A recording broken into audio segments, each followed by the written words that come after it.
사사기의 곡선 다 펴봐요. 몇 개예요 전부? 12개요. 응? 12개요. 창조와 구속의 원리. 나눔 과정 약속. 나눔에서 뭐가 나와? 나눔에서 무슨 원리가? 채움. 나눔에서 무슨 원리가 나와? 나눔이라는 건 뭐야? 나눔이라는 거기에서 어떤 신학적인 주제가 나오냐고. 나눔이라는 게 뭐야? 구별이지. 구별을 뭐야? 다른 말로 하면 신학적인 용어로 하면 뭐야? 거룩이지. 전 성경의 유일한 키워드. 그게 창조의 첫 번째 원리고 구속의 첫 번째 원리야. 구속이란 나눔이야. 구별해내는 거야. divide from. 어둠에서 빛을 구별해내듯이 사망과 죄와 마귀의 권세 구별해내는 게 구속이야. 그 다음에 과정은 뭐? 저녁에서 아침에서 과정이 나와. 내가 대답을 먼저 해버린. 저녁에서 아침에서 과정이 나와.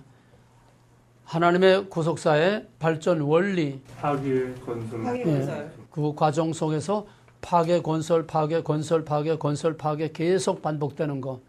사사기는 뭐야 그러면? 파괴 건설. 파괴. 왜 파괴? 무슨 목적이 파괴는 그냥 그저 저절로 파괴되고 마는 거야? 왕국을 만들고. 보다 나은 건설을 위해서. 보다 나은 건설을 위한 파괴야. 구속사의 파괴는 그냥 파괴 자체가 아니야. 보다 나은 건설을 위한 계시의 점진적인 발전의 원리에서 파괴하는 거지. 그냥 파괴가 아니야. 한 나라가 망하는 걸 그냥 파괴로 끝날 수가 있어. 하나님의 구속사엔 파괴로 끝나는 게 없어. 파괴는 보다 나은 건설을 위한 과정이에요. 과정. 아침은 뭐? 약속. 약속. 무슨 약속? 새하늘 새 땅에. 무슨 약속? 새하늘 새 땅. 어? 새하늘 새 땅에 대한 약속. 종말론적인 구원. 신학적인 대답을 해야 돼. 종말론적인 구원. necessity. 필연론이야. 필연론.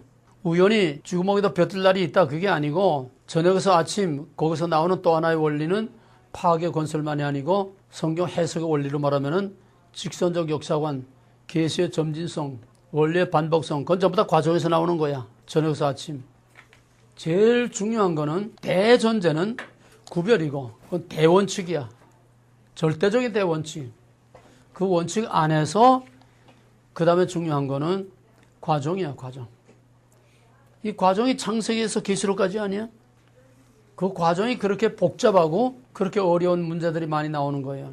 그러나 과정보다 더 중요한 거는 궁극적 구원, 종말론적인 하나님의 구원. 반드시 우연이 아니야. 반드시 하나님의 종말론적인 구원이 있다고 하는 직선적 역사관. 결국은 모든 구속사의 성경의 왕국사의 원리 중에 원리는 창조와 구속의 원리야. 같은 한 원리로 창조했고 같은 한 원리로 모든 하나님의 구속과 왕국을 이루어간다고 하는 것. 그 다음에 포스트 모더니즘이란 다 같이 시작. 절대적 권위, 전통적 가치, 기준, 구별을 없애는 것. 다 같이 큰 소리로 적극적으로 다 한 입으로 똑같이 해. 하는 사람하고 많은 사람 말고 하지 말고 다 같이 포스트 모더니즘이란 절대적 권위, 전통적 가치, 규범, 기준, 구별을 없애는 것. 다시 시작. 절대적 권위, 절대적 권위, 규범, 전통적 가치, 기준, 규범, 구별, 기준. 권위, 가치, 규범, 기준, 구별. 다시 시작. 권위, 가치, 기준, 규범, 구별 없애, 구별 거부. 5번 반복. 절대적은 하나 나와야 돼. 절대적 권위, 가치, 가치, 기준, 규범, 구별 거부. 구별 거부. 다시. 절대적 권위, 가치, 기준, 규범, 구별 거부. 구별 거부. 다시. 절대적 권위, 가치, 기준, 규범, 구별 거부. 구별 거부. 이걸 머리로 외니까 다 잊어먹는 거야. 입으로 줄줄 나와야 돼. 전도사 천지를 만드서 하나님 아버지 별 생각 다 하면서도 그냥 입으로 줄줄 나오듯이. 다시. 절대적 권위, 가치, 기준, 규범, 구별 거부. 한 번 더. 절대적 권위, 가치, 기준, 규범. 포스트 모더니즘을 몰라가지고는 절대로 성경을 이해할 수 없고 세상 없는 설명을 해도 이해를 못해. 왜? 파괴 건설이 계속 반복되는 한은 포스트 모더니즘 상황은 항상 반복되어 나오는 거야. 형태만 다를 뿐이지.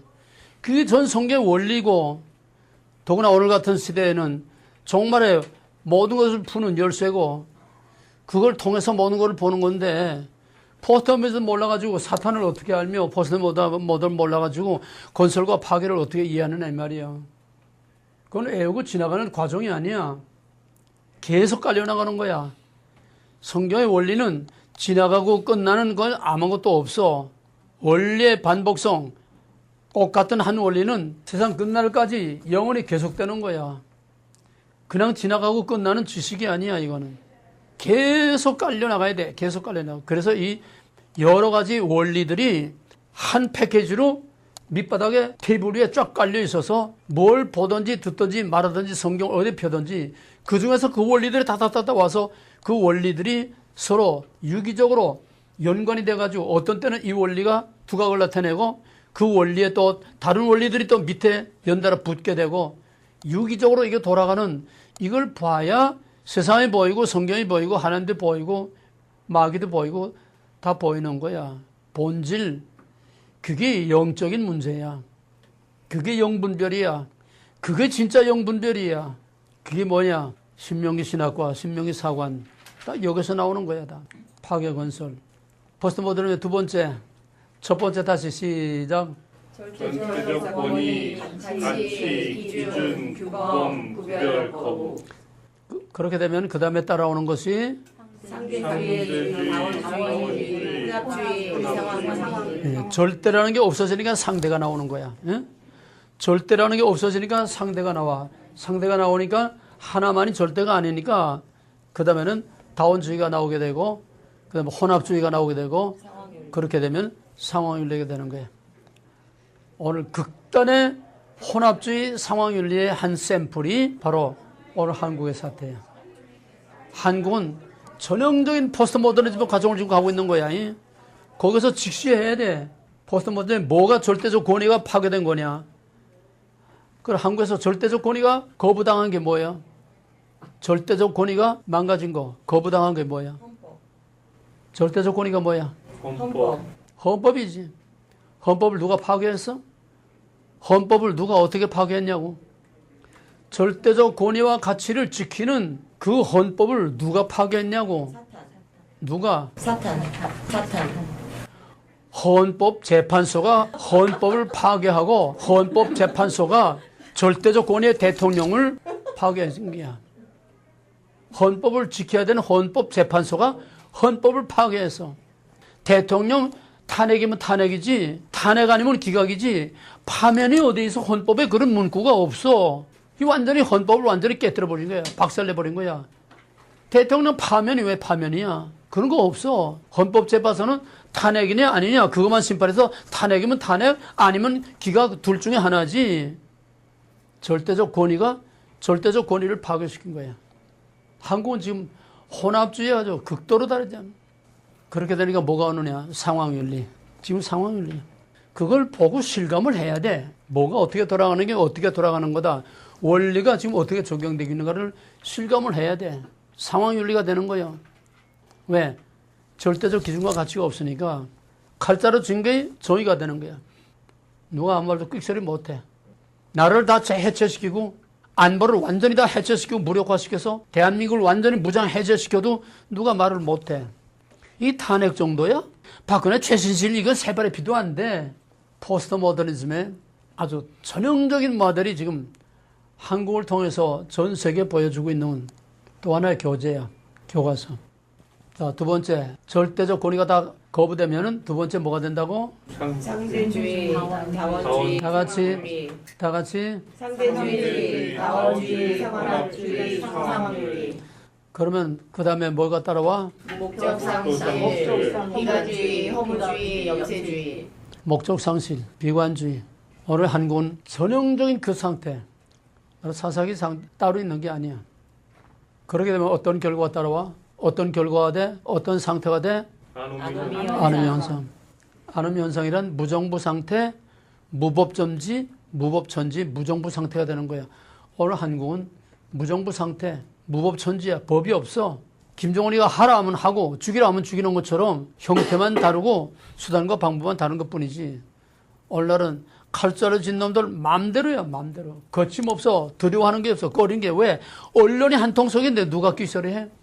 지금 미국의 야당 배후의 검은 세력들은 문정부처럼 만들지 못해서 지금 안달들을 하고 있어. 미국을 문정부 정권처럼 만들지 못해서 안달들을 하고 있어.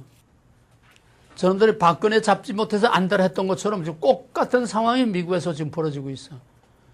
언제 한국 같은 판이 뒤엎어질지 몰라. 그런데 이게 남의 일이야? 지금 사사기는 몇천 년 전 이 얘기가 아니야. 왜? 본질과 형태만 다를 뿐이지 똑같은 원리가 어느 시대나 계속 반복되고 형태를 바꾸면서 계속 반복돼. 못됐어? 녹화 버튼 안 눌렀어요. 지금 눌렀어? 예, 지금 눌렀어요. 죄송합니다. 자, 그럼 다시 한번 하자. 포스트 모더니즘은 다시 시작. 절대적 권위, 가치, 기준, 규범, 구별 거부. 그렇게 되면 두 번째 상대주의, 다원주의, 혼합주의, 상황윤리. 세 번째는 목적상실, 허무주의, 비관주의, 염세주의. 그럼 어떤 상태가 돼? 아노미 현상. 아노미 현상이 되면 그거로 그냥 끝나? 그러면은 원하던 절대적 권위. 더 나은 better. another authority. 또 다른 권위. 거부한 절대적 권위보다도 또 다른 더 강력한 절대적 권위를 추구하게 된다. 그 지금 사사기 그대로야 지금. 이 모델과 이 프레임과 이 틀을 딱 사사기에다 딱 겉에 맞춰 놓으면은 사사기는 그대로 다 드러나게 돼 있어. 그러면은 전형적인 사사기의 모델, 전형적인 포스트모더니즘의 모델이 우리 한국이라고 하면은 오늘 극단의 아노미 현상, 그런 혼돈의 극단적인 상황에서 또 다른 권위와 가치를 추구하고 또 다른 절대적인 권위를 지금 추구하고 열심히 지금 미친 듯이 질주하고 있어. 그 또 다른 절대적인 권위란 뭐야? 지금 문재인 정권이 어디를 향해서 가고 있어? New Age. 문재인 정권이 어디를 향해서 달려가고 있어? 면방제. 연방제가 목표야? 공산화. 절대적 권위가 뭐냐고. 공산. 저들이 추구하는 절대적 권위가 뭐냐고. 공산주의. 주체사상 아니야. 주체사상. 그게 절대적 가치야. 주체사상. 그게 절대적 가치. 절대적 권위. 그럼 주체가 누구야? 주체가 누구야? 김정은. 김정은이야. 한국의 절대적 권위를 없애버리고 또 다른 그보다 더 큰, 더 강력한 절대적 권위를 추구하는 전형적인 포스트 모더니즘의 길을 가고 있는 거야 지금. 똑같아. 그러면은 그 다음에 오는 세계가 어떤 세계와 절대적 또 다른 절대적 권위를 추구할 때에 그 또 다른 절대적 권위자가 나타나는 걸 뭐라고 그래? New World, New Order. New Order, New World, New Age. 그게 저들이 추구하는 궁극적인 목표야. 그러나 그거는 칼 막스의 사기지.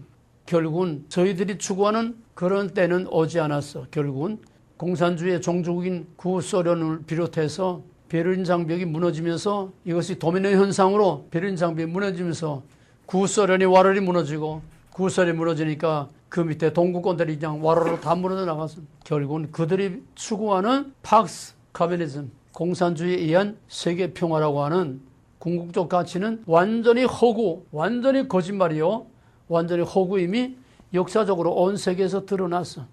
그럼에도 불구하고 그 실패작을 따라서 마지막 지금 열심히 달려가고 있는 오늘 한국. 이건 정말 웃음거리고 저런거리야. 왜? 지금까지 공산국가들은 그렇게 믿고 따라갔어.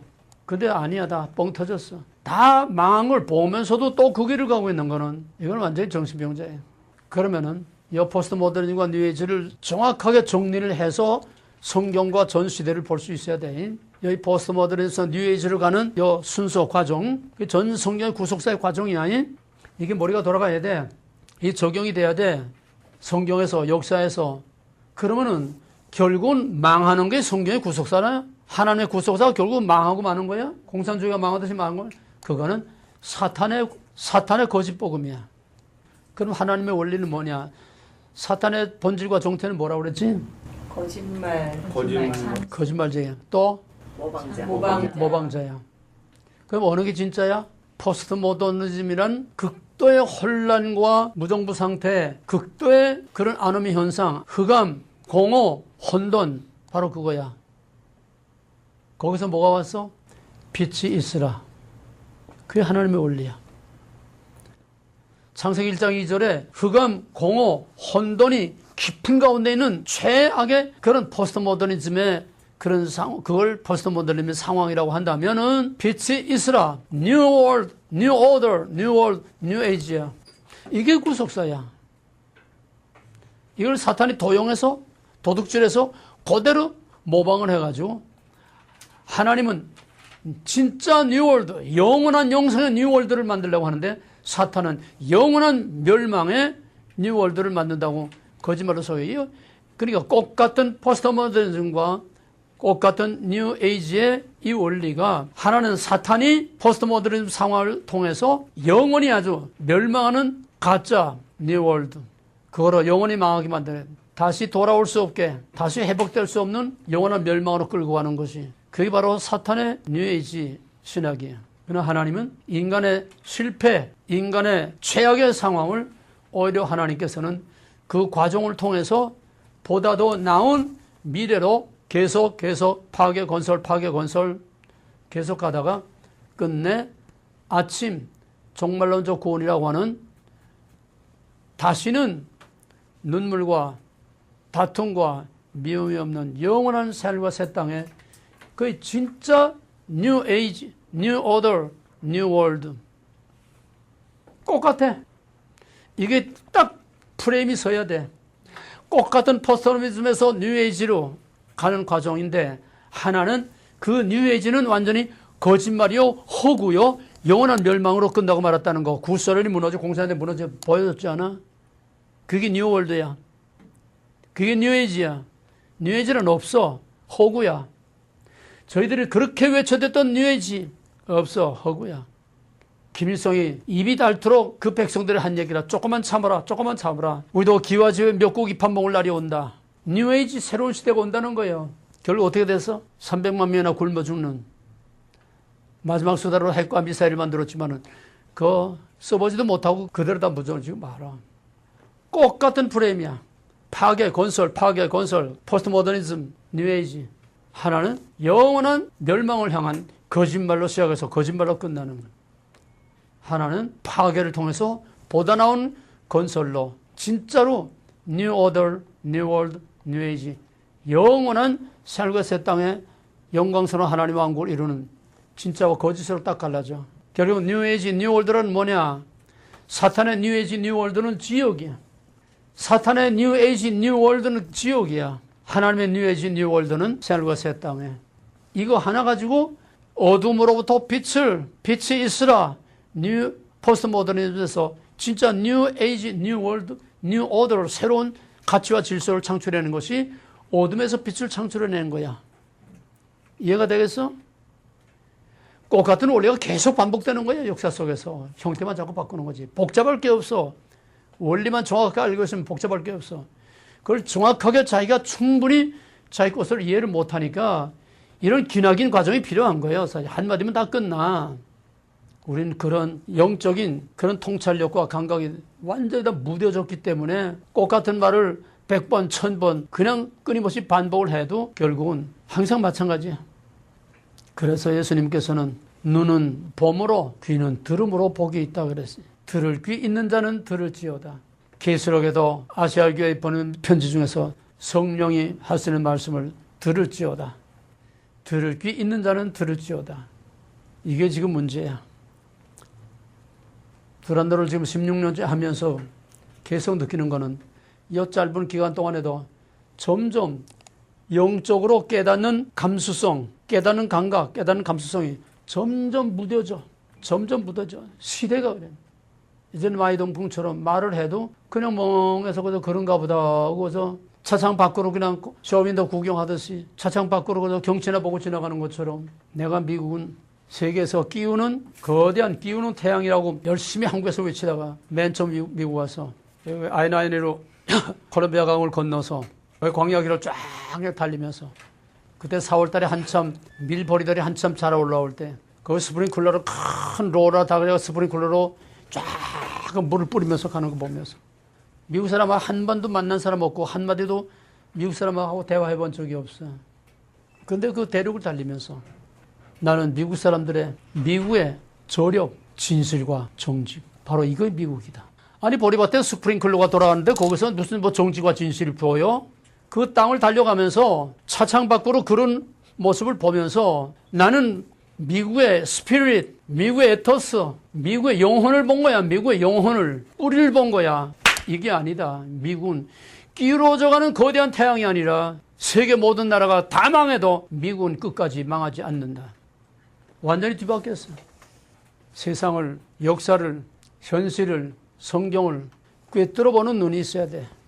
한 가지 들으면은 그 말 속에 씨가 있다고. 그 말 속에 감추어져 있는, 함축되어 있는 그런 깊은 의미를 번쩍번쩍 스파크이라고 번개불이 번쩍하듯이 팍팍팍팍 거기서 떠오르는 게 있어야 돼. 영감이 있어야 된다는 거야. 이게 없어. 완전히 다 무대였어. 지금 어디 가나 빈 껍데기 말장난밖에 없어. 신학이든 학문이든 학술이든 뭐든 전부가 다 지금 말장난. 거기에는 스피릿이 없어. 내용이 없어. 정신이 없어. 이게 바로 돌이키기 어려운 지금 정말로 가고 있는 거야. 왜? 이사야 6장에 있는 것처럼 보아도 들어도 알지 못하게. 이미 정말의 심판이 가까워서 보아도 들어도 알지 못하도록 다 사람들의 마음을 둔하게 해서 뭐에 예민해지느냐? 사탄과 죄와 타락 그쪽으로만 예민해져서 다 마비돼서 마약에 취해지다 넘어가는 거야. 이때 그래도 그 중에서라도 반짝하고 뭔가 빛이 보이는 정신이 보이면 캄캄한 밤하늘에 그 구름낀 사이로 그래도 별이 하나라도 보일 수 있는 이런 영적인 감각이 살아 있어야 이게 남은 자가 되는 거지. 성경 많이 한다고 남은 자가 되는 게 아니에요. 빛이 보여야 돼. 빛이 있어야 돼. 어둠, 그 깊은 어둠 속에서라도 빛이 보여야 돼. 별이 보여야 돼. 옛날에는 캄캄한 밤중에 풍랑을 만나면은 등대라는 빛이 하나의 생명의 빛이 됐어. 그걸 보고서 방향을 잡고 그걸 보고서 암초에 부딪히지 않고 갔던 거야. 지금은 초현대 과학시대에 뭐 등대가 없으면 못 가, 뭐. 비행기도 뭐 캄캄한 밤중에 오토매틱으로 다 착륙하고 할 수 있잖아. 근데 원리는 똑같아. 그 어둠을 꿰뚫어 볼 수 있는 눈이 있어야 된다는 거예요. 요즘은 무인 비행기, 무인 자동차, 무인 기차, 무인 버스, 무인이 다 나온다는 거예요. 지금 그런 세상에 살고 있으면서 가장 지금 어둠 속에서 헤매고 도듬고 있는 것이 바로 그런 걸 만들어내는 인간이 가장 감각이 없다는 거예요. 자, 사사기 본론으로 들어가서 사사기는 뭐냐? 사사기는 한마디로 건설 파괴. 시내산의 건설이 민숙에서 파괴됐어. 모압 땅에서 건설이 가나안에 들어가서 또 파괴됐어. 세겜에서 여호수아가 죽으면서 마지막 다시 모압 언약을 재확인하면서 쉐마 이스라엘 들으라. 여호와는 하나님이신 하나님이라. 하나님의 언약을 미간에 새기고 손목에 새기고 문설주에 새기고 들어오나 나가나 자자손손 가르쳐 지키게 하라. 여호수아의 세겜 언약. 근데 여호수아가 죽고 나서 그 다음부터는 본격적으로 이제 파괴가 오기 시작했어. 왜냐? 그 파괴 원인은 첫째, 하나님께서 모세나 여호수아와 같은 강력한 카리스마를 가진 지도자를, 후계자를 하나님이 세우지 않았다는 거야. 후계자가 없다는 거, 지도자가 없다는 거, 그게 바로 혼란의 가장 중요한 원인이었습니다. 그 다음에 두 번째로 사사기의 혼란의 가장 중요한 원인이 뭐라고? 사사기의 출발이 뭐라고? 혼란의 출발점이 뭐라고? 원인이? 강력한 지도자가 없었어. 전쟁을 모르는 세대가 오늘 한국의 사사기적인 이 혼란이 한마디로 한다면 전쟁을 모르는 세대가 하룻강아지 법문선주 모르고 저렇게 나라를 엉망으로 만들고 전쟁을 모르는 세대가 대한민국 안보의 문을 다 열어놓고 대한민국을 무장해제시키고 있어요. 전쟁을 모르는 세대가. 전쟁을 모른다는 건 뭐냐? 역사를 모른다는 거예요. 역사를 모른다는 건 뭐냐? 사사기에서는 모세, 시내산 언약, 모압 언약, 세겜 언약, 언약을 모른다는 거예요. 언약을 모른다는 건 하나님을 모른다는 거예요. 마찬가지. 역사를 모른다는 거는 자기의 정체성을 모른다는 거예요. 국가의 정체성을 모른다는 거예요. 사는 것과 죽는 것이 모른다는 거예요. 뭐가 살리고 뭐가 죽인지 모른다는 거예요.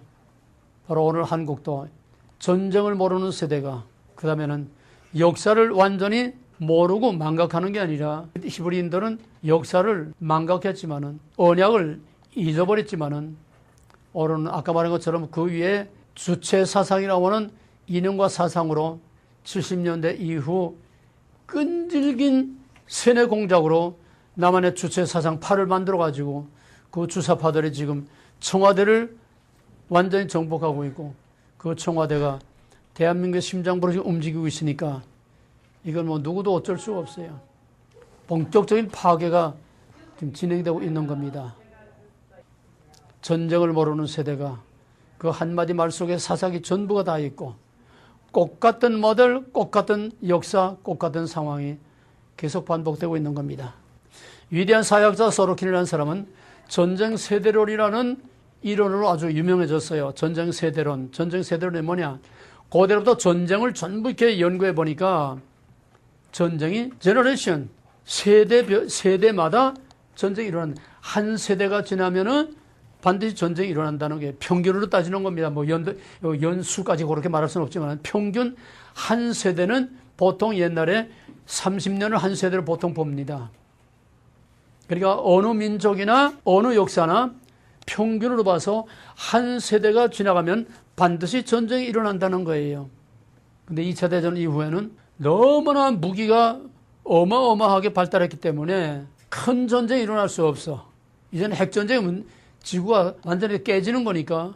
그러나 큰 전쟁은 일어날 수 없지만은 지역전쟁은 끊임없이 지금까지도 계속 이제는 그런 전쟁과 양상을 달리해서 이제는 테러, 요즘은 조금 조용한 것 같지만은 그럼에도 불구하고 모든 군소국가들에서는 전쟁이 끊임없어.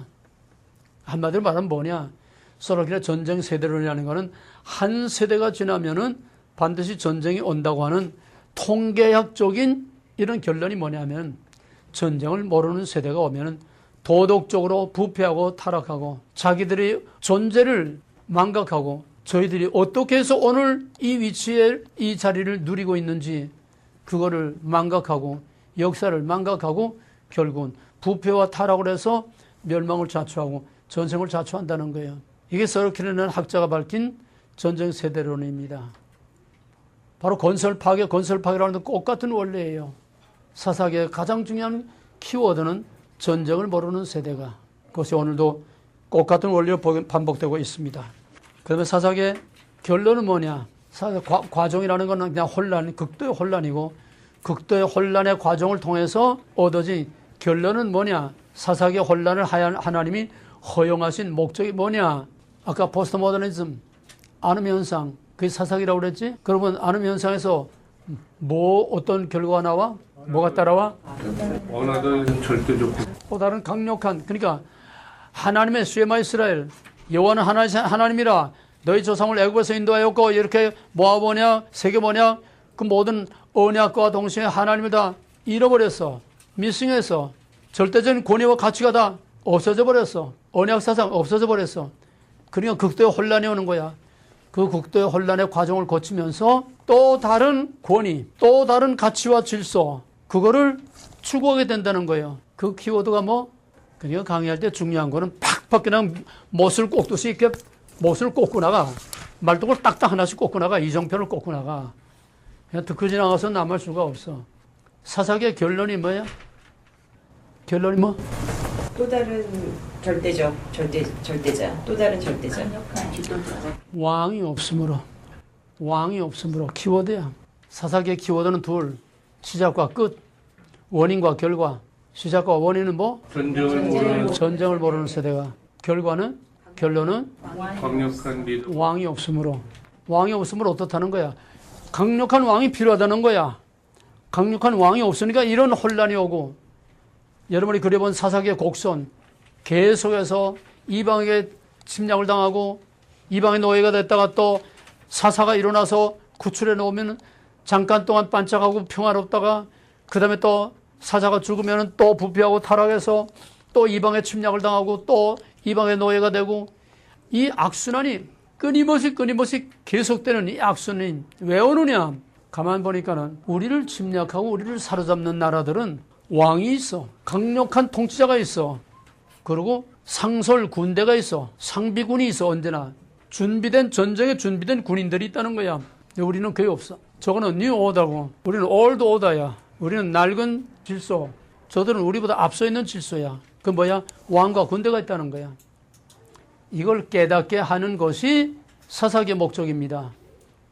그 사사기란 뭐냐? 모세와 여호수아와 같은 강력한 카리스마적인 하나님의 신종 통치에서, 하나님이 친히 다스리는 신종 통치에서 왕종 통치로 넘어가는 과도기, 그 과도기의 혼란이 사사기입니다. 그럼 왕종 통치에서 신종 통치에서 왕종 통치로 바로 넘어가는데 왜 이런 과도기를 들었냐? 하나님은 억지로 강제로 해봐야 그 백성들이 그걸 이해 못하고 감당을 못해. 과정이 필요한 거예요. 계시와 전쟁의 발전의 원리, 저녁에서 아침, 과정을 통해서 일하는 게 하나님의 원리야. 그 과정을 통해서 모세와 같은 지도자를 갑자기 왕으로 바꾼 질서가 달라. 신종 통치의 질서하고 왕종 통치의 질서하고 질서와 국민의 책임과 의식이 달라. 그걸 깨닫게 하는 과정이 200여 년이나 지나긴 사사기의 혼돈의 시대를 하나님이 허용함으로써 경험을 통해서 하나님의 철저한 경험 교육입니다. 이런 교육이 아니에요. 교리, 신학 없어요.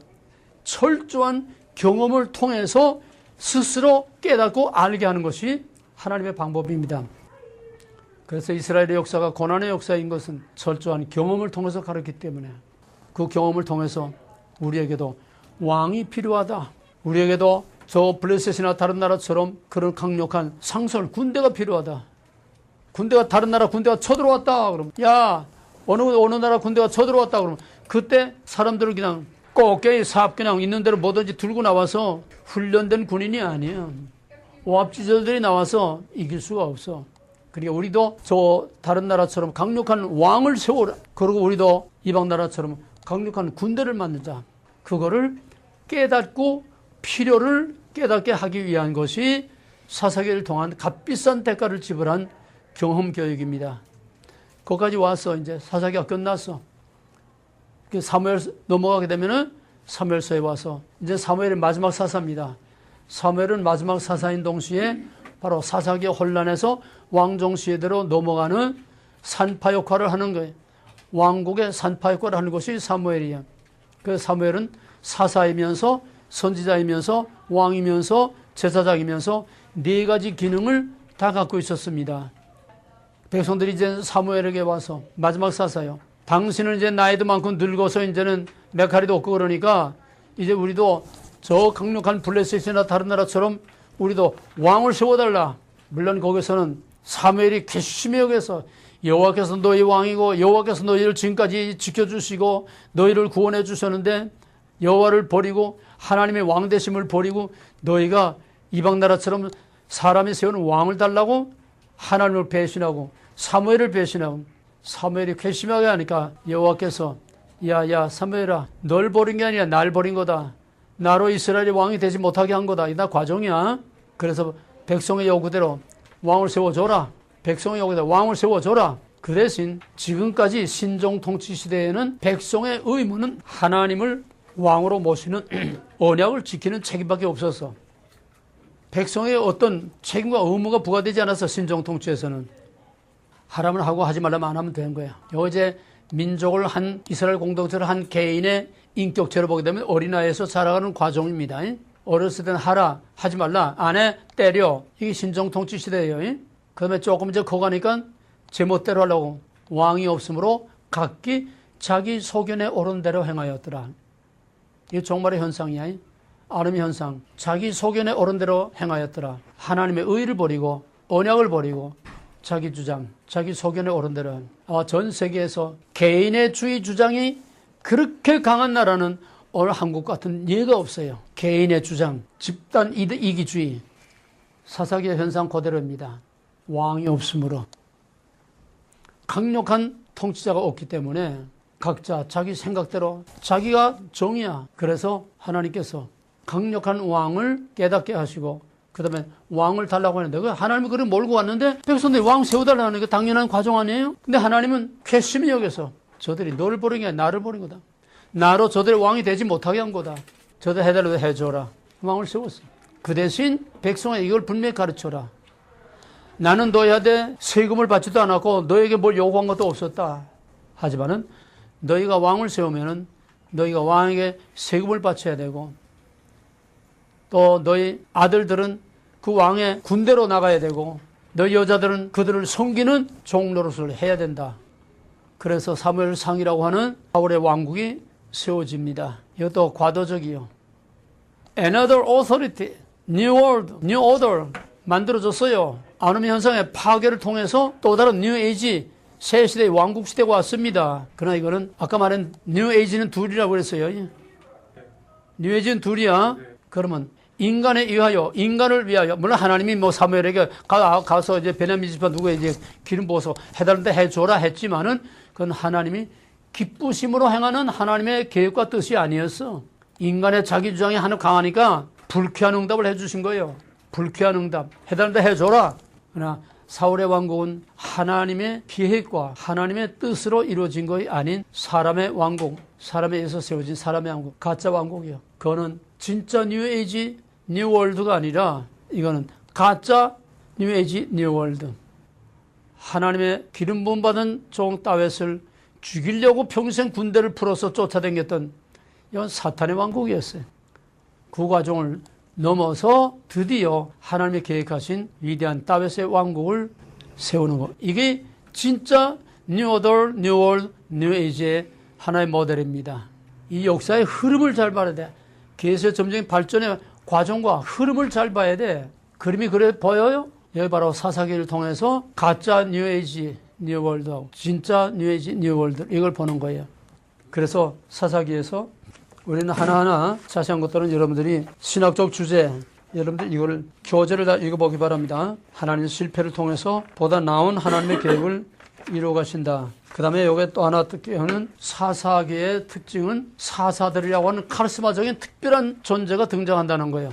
그거는 신종 통치 시대의 모세와 같은 여호수아와 같은 그런 항상 통치력을 발휘하는 그런 하나님의 대행자가 아니고 템포라리 대적의 손에서 구원하기 위해서 일시적으로 하나님께서 들어쓰시는 이건 왕도 아니고 모세와 같은 하나님의 대행자도 아니고 중간에 과도기에 쓰여지는 템포라리 그때그때 그 백성들을 대적의 손에서 건져내는 저지 대적을 심판하고 그 백성을 건져내는 모시아의 이 모델이 이제 사사인데 바로 이 사사들의 활동에서 드러나는 게 뭐냐 하면은 모세가 모압 원약에서 신명기 19장 1절에서 너희 조상들이 왜 이렇게 망했느냐? 왜 광야의 시체가 됐다고 그랬지? 깨닫는 영역. 깨닫는 마음을 주지 않았어. 모세가 여기서 심어놓은 그 씨가 여기서 이제 싹이 나기 시작하는 겁니다. 뭐야? 성령을 물론 백성에게는 아니지만은 특정인에게 특정한 목적을 위해서 특정한 기간 동안 성령을 주셔서 그 성령의 능력으로 그 백성들을 대적의 손에서 건져내는 사사들의 활동이란 곧 성령의 활동이라고 우리가 이렇게 볼 수가 있어요. 성령의 역할이 여기서부터 이제 드러나기 시작하는 겁니다. 물론 성막을 건축할 때도 브라셀과 그 모든 기구를 만드는 사람들에게 특별히 성령을 하나님께서 주신 일이 있죠. 성령을 이렇게 슬금슬금 성령의 그 실체들을 이제 드러내기 시작하는데 사사들을 통해서 나타나는 활동이란 성령의 활동으로 우리가 이렇게 보는 거다. 그 다음에 이제 사사기의 특징은 나시린이란 뭐냐? 나자르 또는 나지르 이건 뭐냐? 구별하다 또 삼가다. 구별한다는 건 뭐냐? 다른 사람들로부터 구별된다는 거예요. 그러면 어떻게 구별되느냐? 첫째는 독주와 포도나무에서 나온 걸, 즉 포도주를 마시면 술을 먹지 말라는 거예요. 두 번째로는 머리에 삭도를 대지 말고 머리 자르지 말라는 거예요. 그 대표적인 게 뭐죠? 삼손 얘기죠. 그러면 셋째는 시체를 만지지 말라. 시체를 만지는 건 구별에, 이거 전부 다 구별이야. 구별. 나실이란 뭐냐? 구별이다. 구별된 사람이다. 그래서 머리를 일체 자르지 않으니까 머리가 다른 사람들이 머리가 길어. 그냥 긴 머리, 그냥 생긴 그대로 머리를 자르지 않으니까 이 사람이 지나가면 누가 봐도 저거 나실인이구나. 다 알아볼 수 있어. 요즘 그 렌턴에 어디 가게 되면 유태인 마을이 있어요. 거기 가게 되면 까만 모자에 여기 옆에 이렇게 이제 머리 이렇게 한 유태인들 거기에 이제 왔다 갔다 하는 걸 볼 수 있습니다. 구별돼. 그 사람들은 스스로 구별되는 거예요. 나시리는 스스로 구별된 걸 보여주는 거야. 그 독주를 마시지 않고 또 시체를 만지지 않고 시체를 만지지 않는 것은 신약의 영적 개념으로 말하면 죽음과 가까이 하지 말라. 예수님 제자들이 예수님께서 나를 따르라 그러니까 내가 가서 우리 아버지 장사 지내고 죽은 자를 장사 지내게 하라. 영적으로 죽은 자와 접촉하지 말라는 거예요. 영적으로 벌리면은 그러나 구약에서는 모세율법에서는 이건 시체를 만지는 거는 위생적인 문제보다 우선 구별, 죽음은 하나님과 반대되는 거예요. 하나님의 생명이니까. 그래서 시체를 만지지 말라, 또 독주를 마시지 말라, 머리 삭도를 대지 말라. 내가 이제 대표적인 삼손의 얘기를 하나를 예를 들면은, 삼손이 드릴라의 무릎을 베고 잠을 자다가 이제 머리가 잘렸죠. 그러니까 이제 삼손의 비밀이 머리에 있으니까 이제 맥을 못 추고 다 이제 뒤로 알려가지고 와서 삼손을 잡아가니까, 그전에는 삼손을 잡아 묶으면은 그냥 그 밧줄 굵은 목으로 툭 하게 되면 그냥 불탄 삼손을 툭툭 끊어져 나갔는데, 당나고 뼈다고 하나 가지고 1000명을 때려 죽일 정도의 이 카리스마적인 파워를 가졌는데, 이 머리가 잘리고 나니까 묶은 채로 메카를 못 쳐. 가서 두 눈이 파돼가지고 짐승처럼 연자 맷돌을 돌리고 멸치와 천대와 저런 거리를 대. 왜 삼손의 그 능력이 그런 머리카락에 있었느냐? 머리카락에 신통력이 있었느냐? 그게 아니야. 삭도를 대지 말라는 건 뭐냐 하면은, 그 머리는 구별된 언약의 상징이야. 구별된 언약의 상징. 시체를 만지지 마는 것도 마찬가지. 하나님 백성의 정결, 거룩. 포도주를 마시지 말라. 마찬가지로 술이 취하면은 분별력을 잃게 되고 뭐든지 다 거기에 동화되고 섞여 들어가게 돼 있어. 나신이란 뭐냐? 나신이라는 구별된 자야. 구별된 자. 그래서 사사기의 혼란 시대에, 지도자가 없는 그런 시대에 모압 언약의 모세가 말한 쉐마 이스라엘, 하나님의 그 유일하심과 하나님의 언약을 잊지 말고 기억하도록 쉐마 이스라엘 입으로 외치는 게 아니라 그의 애모로 사람들에게, 너희는 하나님의 구별된 백성이다. 내가 너희들로부터 구별된 것처럼 너희들로 모든 이방 민족들로부터 구별된 민족이다. 그래서 구별된 유별난 모습의 나시린을 봄으로써 이스라엘 민족들은, 우리는 모든 세계 모든 민족들로부터 구별된 사람이다. 그거를 자꾸 깨우치기 위한 시청과 교제로 나시린이 댕기는 자체가 선지자들의 외침과 같이, 너희는 쉐마 이스라엘, 여호와의 하나이신 하나님과 그의 언약을 기억하고 지키고 구별된 삶을 살라. 선택과 진멸사상 다 연관되는 겁니다. 그래서 나시린은 구별된 거룩한 하나님의 거룩한 백성이라는 것을 시성화 교제로 모든 사람들 보고 알게 하실 거예요. 삼손의 머리털에 능력이 있는 것이 아니라 그거는 구별된 나시린이라고 하는 언약의 표시야. 언약. 형태는 머리털, 본질은 언약이야. 머리털이 잘렸다는 것은 하나님과 언약이 끊어졌다는 거야. 언약이 끊어지니까 그 엄청난 능력이 사라지는 거야. 그 짐승처럼 두 눈 파여서 조롱과 멸시를 받고 연자맷돌을 돌리다가 삼손이 비장한 기도를 하니까, 여호와여, 내게 한 번만 기회를 주십시오. 우린 지금 이 기도를 해야 돼. 한국교회는 이 기도를 해야 돼. 내로 한 번만 기회를 주시옵소서. 저 하나님의 철천지 원수 같은 하나님의 언약을 깨서 이렇게 비참하게 만든 저들을 멸할 수 있는 기회를 한 번만 주시옵소서. 하나님께서 삼손에게 기회를 주셔. 나로 커다란 그 신전의 두 기둥 사이에 서게 해서, 우리가 삼손을 영화에서도 보았어요. 그 큰 돌 기둥 그 가운데 서서 삼손이 마지막 비장한 기도를 하면서, 내게 한 번만 기회를 주십시오. 한 번만 기회를 주셔서 여호와가 여호와이심을 알게 하옵소서. 마지막 하나님이 힘을 주셔서 그 중심이 되는 그 기둥을 몇 선 넣을 때 그 기둥이 무너지면서, 그 신전이 무너지면서 엄청난 사람들이 거기서 죽음으로써 여호와의 대심을 거기서 나타내서, 이게 대표적인 사사들의 얘기. 또 하나는 기드온을 통해서 300명 정병을 통해서 메뚜기 떼같이 몰려오는 미디안 군사를 물리친, 이게 다 카리스마적인 하나님의 성령의 능력을 통해서 보여주는 거다. 나시린은 특별히 구별을 바라는 거예요. 여기 이제 마지막 중요한 게 뭐냐면은, 사사기의 신학에서 보는 중요한 게 뭐냐면, 사사기에는 인간의 윤리와 하나님의 윤리에 역행하는 이런 사실들이 정당화되고 있다는 거야. 인간의 윤리로나 하나님의 윤리에 역행하는 비윤리적인 일들이 정당화되고 있다는 거예요. 이런 것들 우리가 알지 못하면은 나중에 질문 받을 때 대답할 수가 없어요. 첫째가 뭔가 하면은 거짓말, 속임수. 예후시 모압 왕에게 이제 모압의 조공국이 되니까 모압 왕에게 이제 조공을 갖다 바쳐. 조공을 갖다 바치러 이제 가가지고서 예후시 모압 왕 앞에 가서, 왕이요, 내가 왕에게 긴히 말할, 조용히 말할 특별한 그런 비밀이 있습니다. 저 사람들 좀 물리쳐 주십시오. 그 사람들 다 저로 물러가라. 왕하고 1대1로 독대했을 때에 이 다리에 차고 숨겨갔던 칼을 뽑아서 모압 왕을 죽이고 도망갔습니다. 옛날엔 왕만 죽으면 그냥 끝나는 거니까 사기를 친 거예요. 쉽게 말하면 거짓말한 거예요. 거짓말을 해서 모압 왕을 죽임으로써 거기서 자기 백성을 도로 찾아오는, 모압에 사로잡힌 자기 백성을 도로 찾아오는, 목적은 선하지만 수단이 좋지 않았다는 거예요.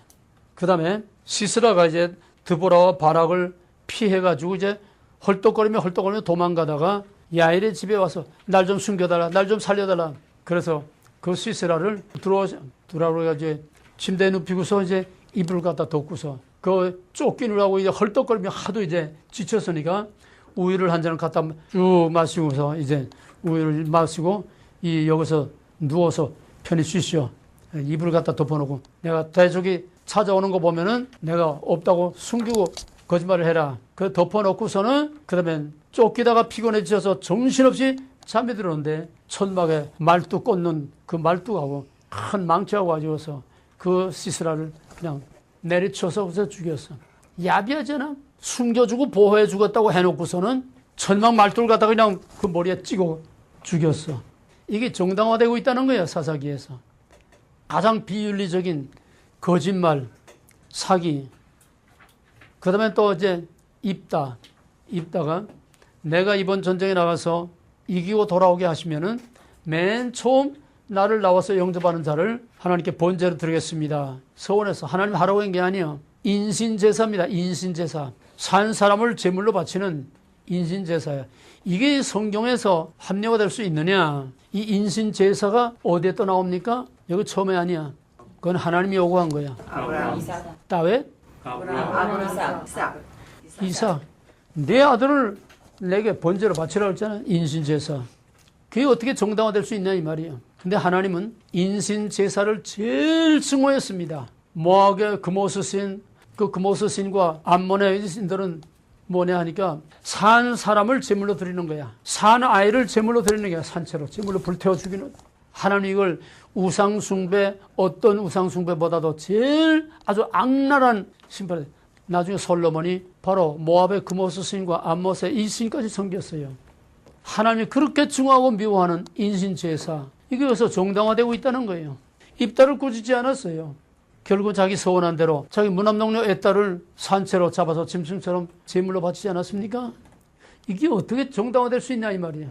그럼 삼손 얘기 다 한 거고, 그럼 뭐냐? 이걸 우리가 어떻게 풀어야 되겠느냐? 이삭의 예는 그건 좀 특별한 별도입니다. 여기 사사기에 나오는 거하고는 좀 달라요. 그러면 고대 사회에서 예를 들어서 입다의 경우 보게 되면 그 당시 고대 사회에서는 그모스 신이라든지 모압의 암몬의 신이라든지 그런 신들에서 모압의 몰렉과 그모스 신, 이것들은 인신 제사를 드리는, 산 사람을 제물로 드리는 아주 최악의 우상 종교였어요. 근데 이것이 사사기 시대의 그 타락의 시대에는 이미 보편화돼서 누구나 다 그걸 다 잘 알고 있고, 그러니까 구별이 없어 다 무뎌져가지고 그것이 여호와인지 우상인지 옳은 건지 나쁜 건지 분별력을 다 잃어버린 시대이기 때문에 그 당시 문화에 무의식적으로 젖어있던 그 상황에서 입다가 그런 소원을 이미 흔해지고 있는 그런 풍습에 따라서 그런 소원을 한 겁니다. 이방 종교 문화에서 그거를 가지고 구별 못하고 했지만은 그걸 그대로 하나님께 시행을 한 거예요. 거짓말한 거나 이런 인신제사나 삼손의 나시린의 룰을 깬 거나 전부 다 이런 것들이 비윤리적인 것들이 사사기에서는 정당화되고 있다는 거예요. 그럼 하나님은 거짓말을 제일 미워한다고 자문해서 그랬는데 이걸 어떻게 정당화될 수 있느냐? 성경 전체 종합사상을 종합해서 보면은 하나님은 인간의 허물보다 하나님의 목적을 이루는 하나님의 사역, 그 하는 일, 인간의 허물보다 하나님을 위해서 하는 그 일을 더 중요시했다는 거예요. 그 얘가 뭐냐? 출애굽기 4장에서 모세가 가기 싫다는 걸 억지로 하나님이 보내서 이제 애굽에 내려가다가 느닷 없이 밑도 끝도 없이 여호와께서 모세를 쳐 죽이라고 했다고 그랬어요. 그 시프라가 그 아직 게르솜의 바지를 벗기고 그 자리에서 할례를 행함으로 그 핏덩어리를 던지면서 이는 내 남편, 피의 남편이다. 이 피가 내 남편을 살렸다. 또 여호수아의 군대가 요단강을 건너가서 뒤에는 창이란 여달물 돌아갈 수 없어. 앞에는 난공불락의 요셉. 그 사이에다가 갖다가 놓고 거기에서 가장 불리한 상황에서 할례를 행하라고 했고, 거기서 유월절을 지키라고 했고, 근데 뭐냐? 하나님은 모세의 허물, 그보다 이제 민수기 20장에서 미리암과 아론이 모세를 비방했잖아요. 하나님의 종이 어떻게 이방 여인을 거느리고 사느냐? 모세는 미디안, 그러니까 여호와께서 모세의 손을 들어줬어요. 그런데 뭐냐? 인간의 인격적인 윤리적인 완전성보다도 하나님께서 세워놓은 하나님의 종의 직분을 하나님은 더 중요시한다는, 그가 하는 일을 더 중요시한다. 깊이 잘 새겨들으세요. 그러면 지금은 누굽니까? 지금은 누구예요? 하나님의 일을 하는 직분이 누구야죠? 그러면 뭐야? 이 원리대로 적용하시면 목사의 인간적인 허물보다 목사라고 하는 하나님이 세운 직을 하나님이 더 중요시 여긴다는 거야. 하나님은 완전한 인간을 요구하는 게 아니라 하나님이 세운 직을 더 중요시하는 거야. 민수기 10장에 하나님의 종의 지도권, 쌍난 지팡이를 통해서 보여줬잖아요. 하나님이 세운 직분이 그만큼 하나님을 중요시한다는 겁니다. 그다음에 두 번째로는 인간의 허물보다 하나님께 대한 충성. 입다는 인간에 있을 수 없는 그런 허물이에요. 인신제사. 그러나 그럼에도 불구하고 자기의 무남대로 애동을 따르 이삭처럼 하나님께 소원한 대로 소원을 갚는 하나님께 대한 열심과 충성. 그거를 하나님께서 인간의 윤리보다, 인간의 완전성보다 더 중요시했다는 게 충성. 인간의 허물보다 충성심을 더 중요시했다는 겁니다. 그다음에 세 번째로는 그 당시에 다윗의 강력한 왕종이 설 때까지는 이스라엘이 지파 공동체를 이루고 있어서 지파별로 전부 다 분산되어 있었어요. 그런 상황에서 하나님께서 그 지파들을 지켜내기 위해서 그런 비윤리적인 방법도 하나님께서 허용하심으로 윤리보다 하나님의 백성을 지킨다고 하는 더 큰 원리를 우선했다고 하는 거. 자기 백성에 대한 약속, 자기 백성에 대한 신실한 끝까지 자기 백성에 대한 약속을 지킨다고 하는 하나님의 의가 인간의 윤리보다 선행한다고 하는 거. 이 세 가지로서 사사기에 용납하기 어려운 인간의 비윤리적인 것이 사사기에서는 하나님이 정당화하고 있다고 하는 거. 수단이 나쁘면 목적도, 아무리 목적이 선해도 수단이 나쁘면 안 됩니다. 이건 원칙입니다. 아무리 목적이 선해도 수단이 나쁘면 안 돼. 성경을 읽기 위해서 제단의 촛대를 훔칠 수 없다는 중세 속담이 있어요. 그 당시 정말 가난한 서민이 전기불도 없는 거기서 초 하나 살 수 없는 상황에서 성경을 읽기 위해서 제단의 촛불을 훔치는, 성경을 읽는 목적은 좋지만은 제단의 촛불을 훔치는 수단이 나쁘다. 이건 원칙입니다. 사사기는 혼란기이기 때문에 그거를 감안해서 하나님께서 세운 직분, 하나님께 대한 충성심, 자기 백성을 구원한다고 하는 하나님의 의를 행하기 위해서는 인간의 의와 인간의 윤리보다 하나님의 윤리가 월등히 우선한다는 것. 우리는 사사기를 통해서 원인과 결과, 전쟁을 모르는 세대, 혼란의 과정을 거쳐서 왕이 없으므로 다 각기 자기 소견에 옳은 대로 행하였더라. 사사기를 한마디로 말해주는 것. 그 목적은 뭐냐? 왕의 필요를 알게 해서 이제는 신종에서 왕족으로 넘어가는 과도기의 혼란기가 바로 사사기다. 하나님은 이런 혼란의 과도기를 통해서 보다 나은 왕국을 만드는 것이야. 그 이상의 이제 사무엘상의 얘기는 이제 거기 들어가서 하고, 다음 시간에 이제 룻기를 하고 사무엘상으로 넘어갑니다.